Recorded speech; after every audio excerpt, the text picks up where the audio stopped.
ଆମକୁ ତ ଭଲ ଲାଗିଲା 5 ଦିନ ସମସ୍ୟା ଆପଣ ଯେମିତି ଦେଖିଛନ୍ତି ବାହାରରେ ଟ୍ରୁପ୍ସ ଥିଲା ଆମର ଅଲଗା ରାଜ୍ୟର ଟ୍ରୁପ୍ସ ଥିଲା ବାହାର ଜିଲ୍ଲାରେ ଟ୍ରୁପ୍ସ ଥିଲା ଆମର ଝାରସୁଗୁଡ଼ାର ଟ୍ରୁପ୍ସ ଥିଲା ତ ମୋତେ ଲାଗୁଛି ଭଲ ଆଉ କିଛି ତ ସେଟାକୁ ଆମେ ଟ୍ରାଏ କରିବା କି କେତେ ଯାଉ ଶୃଙ୍ଖଲା एसपी को एसपी संग बताऊंगी गोटे भी केस नहीं या चैप्टर केस रिपोर्ट नहीं तो मुझे बहुत खुशी कि हमारा झारसुगुड़ा में एकदम शांति श्रृंखला रे पार पड़ेगा समस्त को भल लागला हम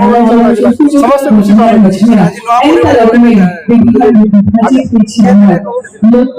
राजू कुमार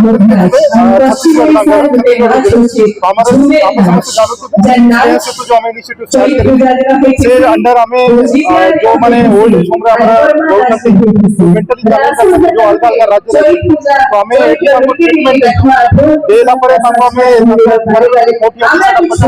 तो हमारा मोन लाइफमेट है या अन्य ऑफिसर अपने राज्य ऑफिसर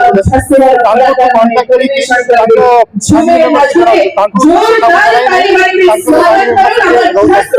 तो एमिति हमरा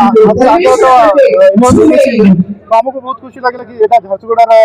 एडमिनिस्ट्रेशन स्टार्ट करी और समस्त मिसी के एटा करूछंती एबे हमर स्टाफ भी पूरा एक्टिवली याको करूछंती और हमारा टारगेट थिबो कि बाहर राज्य रे जत्ते के अछंती समस्त निज निज फैमिली संगे हमें मिसाई देबा थैंक यू।